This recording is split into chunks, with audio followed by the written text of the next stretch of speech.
New guidelines could make it easier for women to screen for certain types of cancer. The U.S. Preventative Services Task Force released preliminary recommendations that women 30 and older should have the option to take their own samples for cervical cancer screenings. The guidelines are aimed at increasing the number of women who get a test for HPV, the virus that can lead to cervical cancer. And joining us to talk about this and other health topics, it's Dr. Bill Hartman, the clinical trialist at UW Health. Doctor, great to see you. This is a big change. Tell us about the new guidelines for women.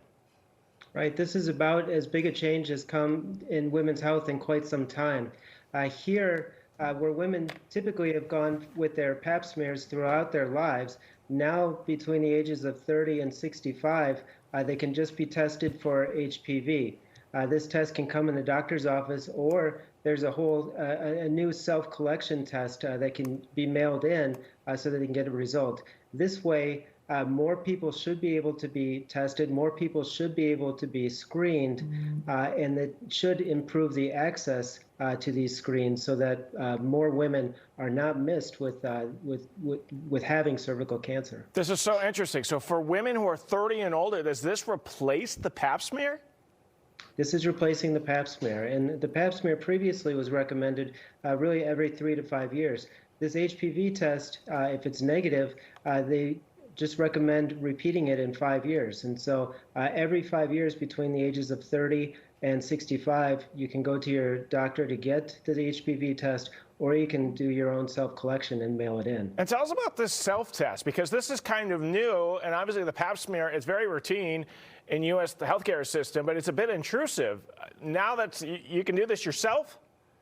Right, and it's really aiming to improve access. The test itself is being made to be an inexpensive and readily available test so that all women between the ages of 30 and 65 have access to it, just picking it up through a pharmacy.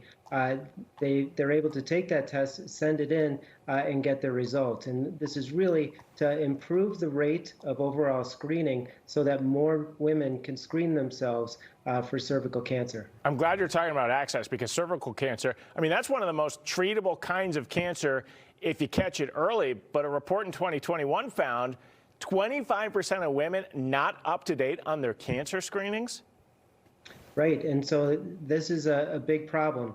And this is where the U.S. Preventative Service Task Force really puts the meat of their arguments, is to figure out ways to improve access so that more people can be screened for cancers. In this case, cervical cancer, a very treatable cancer, if it is caught early, is something that every woman should be screened for. We have to increase that access so that all people have equal access to be screened for this type of cancer. Yeah, what a big change. Got questions? Ask your doctors about it. Hey, we only have like 30 seconds here, but I want to talk about this new study about sugar.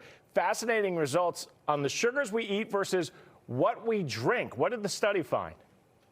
Well, the sugars that you drink probably are even more harmful to you than the sugars that you eat.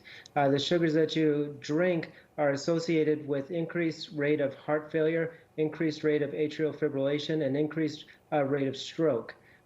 This is obviously very bad and something that you want to stay away from.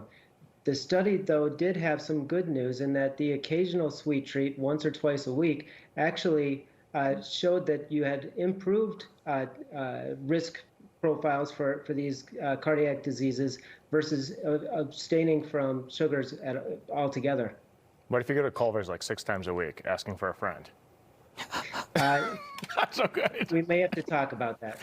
I know, I'm like, it's 3 times. That's what you're here to do, talk about things. Dr. Bill Hartman, such fascinating stuff today. Appreciate it. Thank you.